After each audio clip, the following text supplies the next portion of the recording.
Today we are going to be going over all of the new zoning bylaws for the City of Burnaby.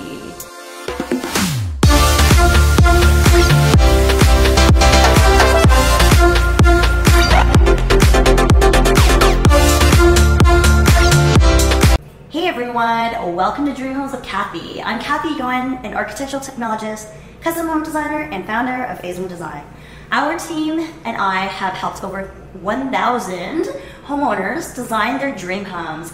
This channel is dedicated to sharing our knowledge with you. Alright, so today I am here with Nick with Phase One Design. Nick has over 15 years of industry experience in designing and building. What's really cool is that Nick is literally behind the scenes, behind closed doors in these government meetings that have actually informed the new zoning bylaws across not only Greater Vancouver and Lower Mainland, but also across BC on a provincial level. So we are super lucky to have Nick join us today. Welcome, Nick. Okay, so here's what Burnaby did. They took all of their R districts and now they are all R1 districts and what is called SSMUH districts. Nick, do you want to give us a quick overview of what that entails? Of course. So basically, Burnaby has taken all the single-family and two-family districts, roll them all together to a combined R1 SSMUH district, as we say, which allows for 1 to 6 units per property, depending on the size of the property and its location in distance to transit. Amazing. Okay, so let's be real. SSMUH. That's a mouthful. Okay, so first of all, what does that mean? And we're actually going to use a different term today, multiplexes, just to keep things simple. But yeah, first, what does that mean? Well, multiplex. SSMUH. SSMUH stands for small scale and multi-unit housing, but it's much easier to say multiplex. Tell me. So that can be any unit. That's generally 3 to 6 dwelling units inside, whether they happen to be secondary suites, primary suites, it all doesn't matter. Laneway houses, maximum amount of units, right? Although the zoning does allow 1 to 6 units total per property, it's just generally multiplexes are 3 to 6. Yeah. So in a nutshell, basically all those fall under the SSMUH, which we're never going to talk about anymore in this video. We're just going to call it multiplexes for simplicity. Exactly. Okay, so with all this new zoning bylaw, I think we all realize that this is really exciting because now you can actually build more units on a lot than we previously could. So, word on the street says 3 to 6 units. There's a lot of different ways you can do it. So, for example, laneway homes, secondary suites.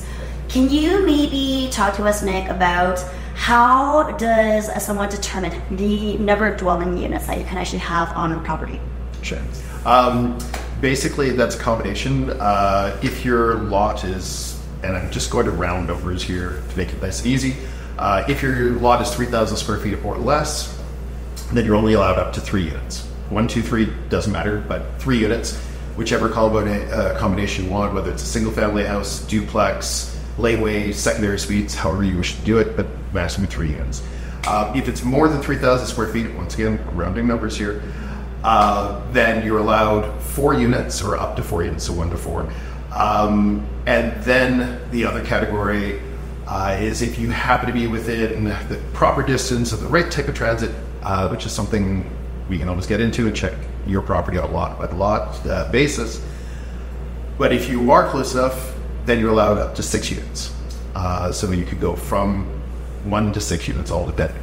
Okay, so let's shift gears a little bit. I want to talk about something that Burnaby did that is actually totally unprecedented as far as I know, which is they eliminated the maximum buildable floor area on a lot, which is crazy. It's pretty cool actually from a design perspective. So can you talk to us a bit more about that? Of course. So the basic idea was that they realized that floor area ratio, or percentage of your lot that you're allowed to build on, was limiting what people could design. So now they've removed that, and your only constraints are the lot coverage that you have and your setbacks. Plus, of course, it's how many stories you can build. And lots of other rules too. Yeah, well, yes, and there's lots of little rules and bylaws, but we're not getting into the nitty-gritty.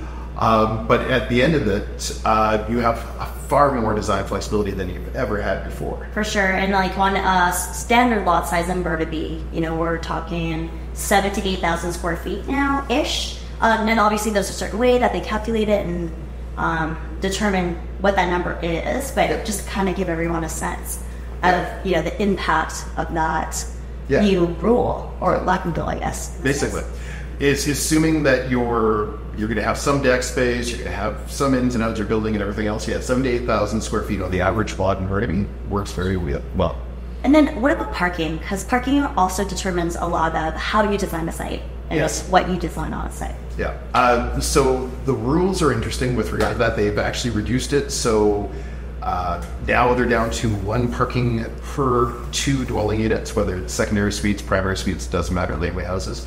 And if you happen to be a certain distance from transit, once again, then you can technically be down to 0 parking spaces per Which is unit. incredible. Yeah, it's incredible. It gives a lot of flexibility. Although I do find that most builder, developers, and homeowners will have, of course, some parking space.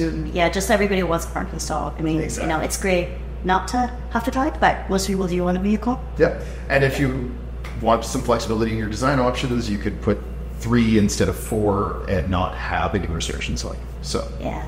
Now, something that we often talk about on our team is, obviously this is great that the zoning bylaws are coming into place. With more units comes more square footage. And, I feel like we get a lot of questions that say, well, what can you build on under these new zoning bylaws, which we can answer. But then the next question that always follows is, how do I finance these buildings? Like, how do I pay for these buildings? And as the buildings get bigger, the construction budget also gets bigger.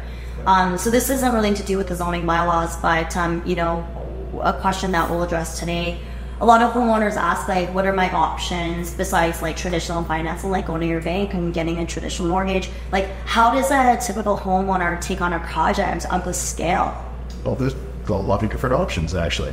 So one of them is that you can go to alternative lending and take out construction loans just for the purposes of building your project.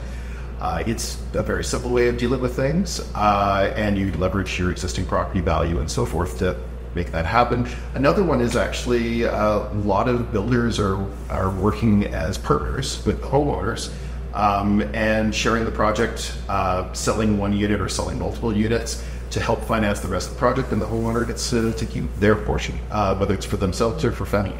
Okay, last but not least, let's talk about stratification. So, depending on the municipality, what we found is that in some cases, we're talking 3 to 6 units. Sometimes you can stratify, sometimes you can't. In Burnaby, under the new zoning regs, can you stratify?